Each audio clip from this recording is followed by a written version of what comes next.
Shri Chaitanya DSC Tirupati ఆఫ్లైన్కి స్వాగతం మరియు online Ganit స్టడీస్కి స్వాగతం. మన గణిత్ స్టడీస్లో డైలీ ఆన్లైన్ టెస్ట్ అనేది ఒక టైం టేబుల్ ప్రకారము వస్తూ ఉన్న టెస్ట్ సిరీస్. అందులో భాగంగా 17 ఫిబ్రవరి తారీఖున రాసినటువంటి ఎగ్జామ్లో అగ్ర విజేతలు నిలిచినటువంటి వాళ్ళ జిల్లాలకు సంబంధించినటువంటి అభ్యర్థులను ఒకసారి మనం వెల్కమ్ చెప్దాం. అందులో భాగంగా కడప జిల్లాకు సంబంధించినటువంటి లక్ష్మీదేవి మేడం వైఎస్ఆర్ కడప జిల్లాలోకి అగ్రస్థానంలో నిలబడటం జరిగిందనమాట. మేడం కూడా కఠోరమైనటువంటి శ్రమ, కృషి, పట్టుదలతో చేస్తారు కాబట్టి ఆ విజయం సాధించారు. లాస్ట్ టైం 1 మార్క్తోనే తేడాతోనే మేడం గారికి జాబ్ పోయిందనే విషయాన్ని కూడా మనము రెడ్గా చెప్పుకున్నాం. ఒక అంశం అయితే మనం డైలీ టెస్ట్ ప్రారంభించిన నుంచి అంటే ఒక్కసారి టెస్ట్ ప్రారంభించినామంటే ఎప్పుడు కూడా ఆగదని విషయం మనకు తెలిసిందే అనమాట.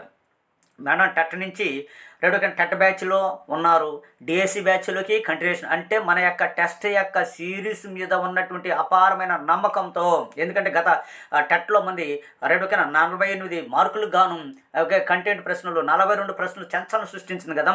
కాబట్టి మళ్ళీ రావటం అనేది జరిగింది. మళ్ళీ వచ్చారు, మళ్ళీ కడప జిల్లాలో కూడా మేడం అగ్రస్థానంలో నిలిచారనే విషయాన్ని మనం చెప్పవచ్చు. Once again Hartley congratulations madam మీకు. రైట్, నెక్స్ట్ మరొక విజేతను మనకు వెల్కమ్ చెప్తాం. మనోహర్ సార్ అనంతపురం జిల్లా. సార్ కూడా నిపుణులు, సబ్జెక్ట్ నిపుణులు, అనుభవజ్ఞులు, కఠోరమైన శ్రమ, ఒక పక్క డ్యూటీ చూసుకుంటూ ఒక పక్క ప్రిపరేషన్ చూసుకుంటూ అనేక శ్రమతో కూడుకున్నటువంటి విధానాలతో చదివారు. అనంతపురం జిల్లాలో అగ్రస్థానంలో నిలిచారనే విషయాన్ని మనం చెప్పవచ్చు ఈరోజు జరిగినటువంటి డైలీ టెస్ట్లో. మరొక విజేత గంగా భవాని మేడం, పశ్చిమ గోదావరి జిల్లా. మేడం కూడా కఠోరమైనటువంటి శ్రమ విధానాలతో చదవటం జరిగింది. మరొక విజేత కర్నూలు జిల్లాకు సంబంధించిన విజేత అఫ్రీన్ మేడం, కర్నూలు జిల్లా. మేడం కూడా హార్డ్ వర్కర్స్, కఠోరమైన శ్రమ మేడం. రైట్, ఒక్కసారి వింటే లెసన్ గ్రాస్పింగ్ పవర్ చేయగలిగినటువంటి క్యాపబుల్ కలిగినటువంటి వ్యక్తి. లాస్ట్ డిఎస్సిలో కూడా మేడంకి 1 or 2 మార్క్స్తో మిస్ అవ్వడం జరిగిందనే విషయాన్ని కూడా మనం చెప్పుకోవచ్చు. రైట్, మేడం ఏంటంటే ఒక రేంజ్లో చదువుతారనమాట వాతావరణాన్ని. అంటే ఆ విధంగా చదవటం వల్ల ఏమవుతుంది, మనం జిల్లాకే టాప్ పొజిషన్లో ఉండేదానికి అవకాశాలు ఎక్కువగా ఉంటాయి. కాబట్టి వన్స్ అగైన్ అఫ్రీన్ మేడం, మీకు కూడా కర్నూలు జిల్లాలకి టాప్ పొజిషన్లో నిలబడినందుకు మీకు హార్ట్లీ కంగ్రాచులేషన్స్ గణిత్ స్టడీస్ తరపు నుంచి మరియు శ్రీ చైతన్య డిఎస్సి తరపు నుంచి. కనుక అభ్యర్థులకు ఒక అంశం, ఎప్పుడు కూడా మనం చదివే విధానం ఎలా ఉండాలంటే, సపోజ్ మనం పంచవర్ష ప్రణాళికలు నేను జరిగింది పంచవర్ష ప్రణాళిక మరి నీతి ఆయోగ్ కదా. ఇప్పుడు నీతి ఆయోగ్ మీద నేను జస్ట్ 1 నిమిషం మాట్లాడేసి ముగిస్తాను, ఒక బిట్టు మీరు చూసుకోండి. నీతి ఆయోగ్ ప్రణాళికలను 12వ ప్రణాళికని అర్ధాంతరంగా 12వ ప్రణాళికని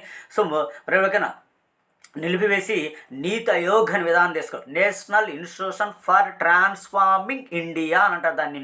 నీతి NITI, నీతికి దాని యొక్క ఫుల్ ఫామ్ ఏమో టైం బాగుండకుండా నీతి ఆయోగ్ ఫుల్ ఫామ్ అడిగితే ఏం చేయగలండి. దీన్ని 2015 జనవరి 1వ తారీఖున అమల్లోకి తీసుకురావడం జరిగింది అనే విషయాన్ని మనం తెలుసుకోవచ్చు. ఒక అంశం, ఎప్పుడు కూడా నీతి ఆయోగ్కి అధ్యక్షుడు ఎవరు, ప్రధానమంత్రి ఉంటాడు. ఇది అంశం. ఇది రాజ్యాంగబద్ధమైన సంస్థ కాదు, రాజ్యాంగేతరమైనటువంటి సంస్థ. ఇది కూడా జాగ్రత్త గుర్తుపెట్టుకోవాలి. ఇందులో శాశ్వత సభ్యులు ఉంటారు, తాత్కాలిక సభ్యులు ఉంటారు, ఎక్సెప్షన్ మెంబర్స్ ఉంటారు. అదేవిధంగా ఇక్కడ కీలకమైనటువంటి బాడీ ఏదైనానంటే గవర్నింగ్ కౌన్సిల్ బాడీ అంటారు. అందులో ముఖ్యమంత్రులు ఉంటారు. అంటే 28 రాష్ట్రాల ముఖ్యమంత్రులు, 8 కేంద్రపాలిత ప్రాంతాల యొక్క అంటే కేంద్రపాలిత ప్రాంతాల్లో లెఫ్టినెంట్ గవర్నర్స్ మరియు ముఖ్యమంత్రులు అనేటువంటి వారు ఉంటారు. ఇది మీకు 1 నిమిషంలో ఇచ్చింది. దీని మీద ఇది కదా కంటెంట్. ఈ కంటెంట్ మీద నేను చెప్తున్నాను. మన డిఎస్సిలో అడిగినట్టు ప్రశ్న ఏదంటే, నీతి ఆయోగ్ని ఏ సంవత్సరం ఏర్పాటు చేశాడు, అంతే బిట్టు. చూసారా, 2015 సంవత్సరం జనవరి 1 అంతే అయిపోయింది కదా బిట్టు. నేనేమంటున్నాను, 40 ప్రశ్నలు రోజు మనకు డైలీ ఎగ్జామ్లో కంటెంట్ ప్రశ్నలు 40 ప్రశ్నలు మీకు ఇస్తున్నాను. అంటే 40 ప్రశ్నలు 40 ప్రశ్నలు కదా, 40 × 4 లెక్కవి. 40 అంటే 160 బిట్లు లాంటివి. రైట్, కాబట్టి ఇలా చదవండి.